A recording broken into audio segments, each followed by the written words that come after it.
টুনি পাখি আর তার বাচ্চারা একটা ঘরে থাকতো, যে ঘরটা জঙ্গলের গাছের উপরে তৈরি করা ছিল।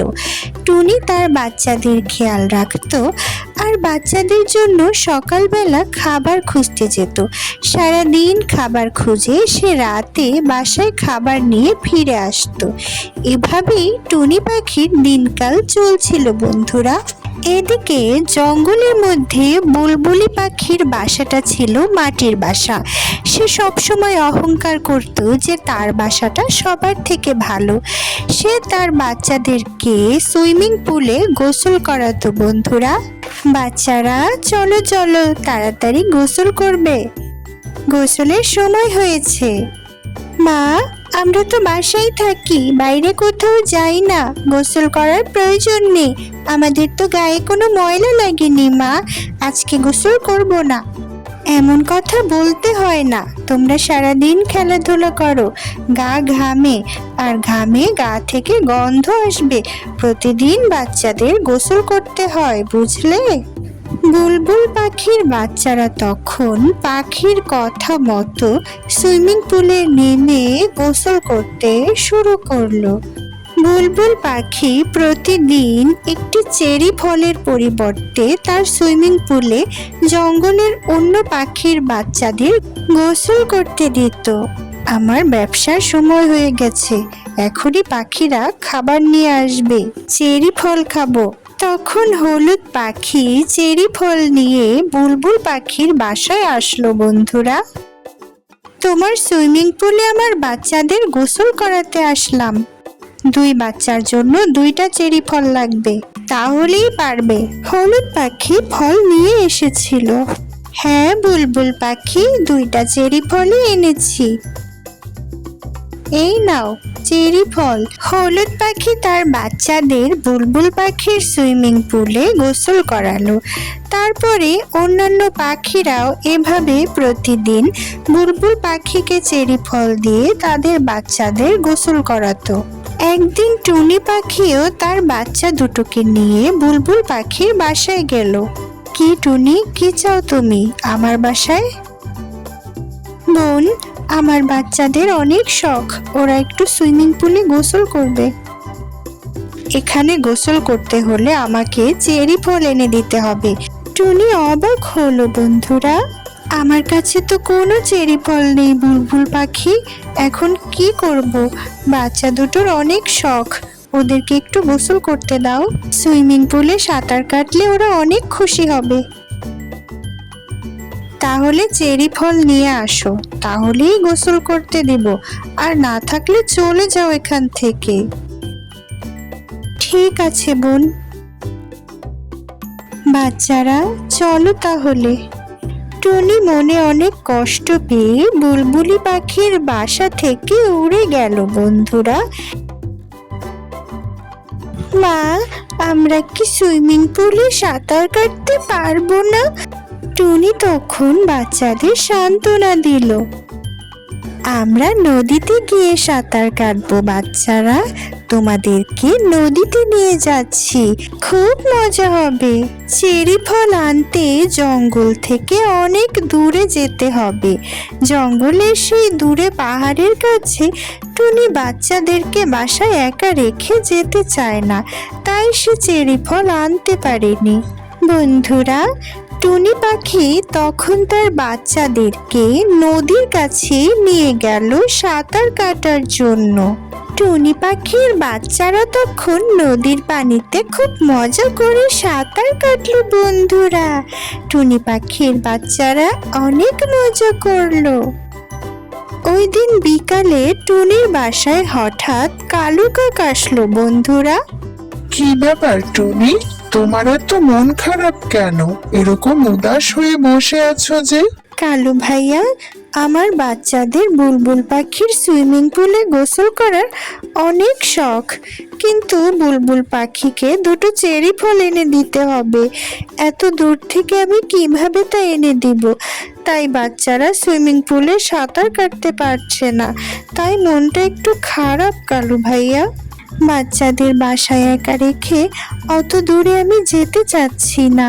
ওদেরকে রেখে সেই দূর পাহাড়ি অঞ্চলে চেরি ফল আনতে যেতে হবে। ও, এই ব্যাপার। আমি তোমাকে চেরি ফল এনে দিব টুনি।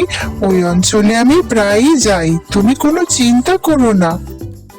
আহা হা, বড় এসেছে সাহায্য করতে, নিজের বউ বাচ্চার খবর নেই, অন্য পাখিদের সাহায্য করে বেড়ায়। তোমার কোনো দরকার নেই টুনিকে চেরি ফল এনে দেওয়ার, কোথাও যাবে না তুমি। এটা তুমি কি বলছো কাকুলি? আমি সবসময় ওই দিকটাতে যাই, তাই আসার পথে টুনির জন্য চেরি ফল আনবো বলেছিলাম। এতে তোমার আপত্তির কি আছে? তুমি চেরি ফল আনবে না মানে আনবে না, তোমার কাউকে সহযোগিতা করার দরকার নেই।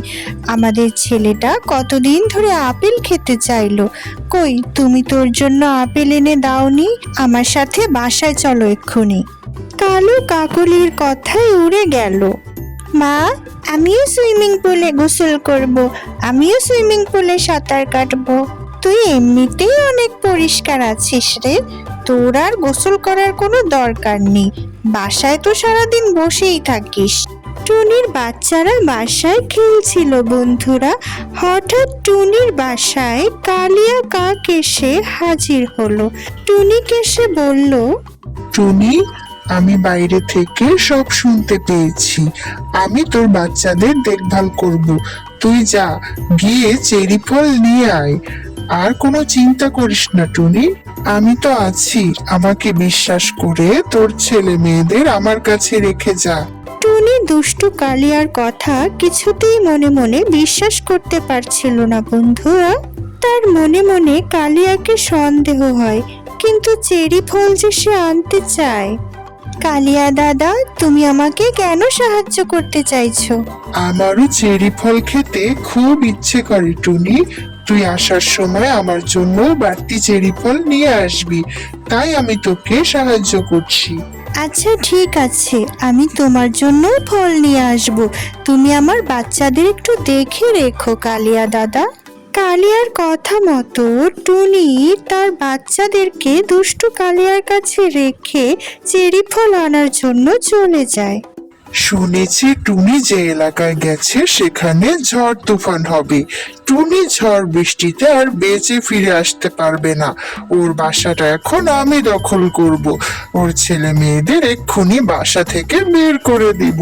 হা হা হা হা, আমার নাম কালিয়া, খুবই বুদ্ধি আমার। এক্ষুনি ওর বাচ্চাদের বাসা থেকে বের করে দেব। টুনি তার বাসা থেকে উড়ে অনেক দূরে চলে যায়। সেই সুযোগে কালিয়া টুনির বাচ্চাদেরকে বাসা থেকে বের করে দিয়ে বাসার দরজা আটকে দেয়। টুনির বাচ্চারা তখন কান্না করতে থাকে। এদিকে পথেই টুনি অনেক ঝড় তুফানের সম্মুখীন হয় বন্ধুরা। এখন তো অনেক ঝড় বৃষ্টি হচ্ছে, উঠতে উঠতে পাখা ব্যথা হয়ে গেল। টুনি সহজেই হার মেনে নিতে চায় না বন্ধুরা। সে ঝড় তুফান সামলে সামনের দিকে এগিয়ে যেতে থাকে। পথিমধ্যে মিনু মাসির সাথে তার দেখা হয়ে যায়। আরে টুনি, কোথায় যাচ্ছ? ওই এলাকায় ভীষণ ঝড় তুফান হচ্ছে, ঝড়ে তোমার ক্ষতি হবে। এখনই বাসায় ফিরে চলো, আমার সাথে জঙ্গলে ফিরে চলো। হ্যাঁ মিনু মাসি, আসছি আমি। টুনি মিনু মাসির কথা মতো চেরি ফল আনতে না গিয়ে জঙ্গলে ফিরে যায়। মিনু মাসির বাসার সামনে যায়। টুনি, এই ঝড় তুফানে তুমি বাসায় কিভাবে যাবে? তার চেয়ে বরং আমার বাসায় থেকে যাও, বৃষ্টি থামলে তখন তুমি বাসায় যেও, কেমন? বাসার ভিতরে চলো। টুনি মিনু মাসির বাসার ভিতরে গিয়ে আশ্রয় নেয়, কিন্তু সে তার বাচ্চাদের কথা চিন্তা করতে থাকে বন্ধুরা। বাচ্চাদের জন্য তার ভীষণ চিন্তা হতে থাকে। এদিকে বাচ্চারা একটি গাছের উপরের ডালে আশ্রয় নেয় বন্ধুরা। বাচ্চারা গাছের ডালে বসে বৃষ্টিতে ভিজতে থাকে বন্ধুরা। তাদের খুব ঠান্ডা লাগতে থাকে। এমন সময় একটা বুড়ি পাখি তাদেরকে দেখে। বাচ্চারা, তোমরা কারা? এই বৃষ্টির মধ্যে বাইরে কি করছো? ভেতরে আসো। এদিকে দুষ্টু কাক কালিয়া টুনি পাখির বাসা দখল করে নাক ডেকে বৃষ্টিতে আরামে ঘুমাচ্ছিল। হঠাৎ বৃষ্টিতে টুনির বাসাটা ভেঙে পড়ে বন্ধুরা। কালিয়া সেই বাসার মধ্যে ছিল, সে বের হতে পারেনি এবং টুনির বাসার মধ্যেই কালিয়া পানিতে ডুবে মরে যায় বন্ধুরা। বৃষ্টি থামছেই না বন্ধুরা। টুনি বৃষ্টির মধ্যে তার বাচ্চাদেরকে জঙ্গলে খুঁজতে থাকে। সে তার বাসার কাছে এসে বাসাটা খুঁজে পায় না, সেটি আগেই পানির নিচে তলিয়ে যায়। তখন টুনি আরো গভীর জঙ্গলে বাচ্চাদের খুঁজতে থাকে। সে দেখে বুলবুল পাখি কাদার মধ্যে আটকা পড়েছে। সে বলল, টুনি, আমাদেরকে বাঁচাও টুনি, আমরা যে মারা যাব, এখানে আটকা পড়েছি, আমাদেরকে বাঁচাও টুনি, বাঁচাও, আমার ঘর ভেঙে গেছে। এলো সে বুলবুল পাখি ও তার বাচ্চাদেরকে কাদার মধ্য থেকে টেনে তাদের জীবন বাঁচালো বন্ধুরা। আমাকে ক্ষমা করে দাও টুনি, আমি তোমার সাথে অনেক অন্যায় করেছি, তোমার সাথে এহেন আচরণ করা আমার উচিত হয়নি। টুনি বুলবুল পাখির সাথে কোনো কথা না বলে সেখান থেকে উড়ে তার বাচ্চাদের খোঁজ করতে গেল। আর সে তার বাচ্চাদের দেখে অনেক খুশি হলো। টুনি মনে স্বস্তি ফিরে পেল বন্ধুরা। টুনির বাচ্চাদের গাছের ডালে দেখতে পেয়ে সে বাচ্চাদের কাছে গেল। বাচ্চারা, তোমরা ঠিক আছো তো? বুড়িমা, আপনাকে অনেক ধন্যবাদ। মা, তুমি চলে যাওয়ার পরে কালী আঙ্কেল আমাদেরকে বাসা থেকে বের করে দিয়েছে মা। আমরা খুব ভয় পেয়েছিলাম, বুড়িমা আমাদেরকে তখন আশ্রয় দিয়েছে। আপনাকে যে কি বলে ধন্যবাদ দেব তার ভাষাই আমার কাছে নেই। আপনাকে অনেক ধন্যবাদ আমার বাচ্চাদের আশ্রয় দেওয়ার জন্য, আপনি খুব ভালো। ঝড় বৃষ্টি থেমে গেলে জঙ্গলের সব পাখিরা মিলে জঙ্গলের একটা খোলা জায়গায় বড় একটা সুইমিং পুল তৈরি করলো বন্ধুরা। জঙ্গলের সব পাখিরা আর পাখিদের বাচ্চারা সেই সুইমিং পুলে সাঁতার কাটতো তাদের মনের মতো। বন্ধুরা, লাইক করো, সাবস্ক্রাইব করো, গল্পটি ভালো লাগলে কমেন্টে জানাও। তোমরা সবাই ভালো থেকো। আল্লাহ হাফেজ, টাটা।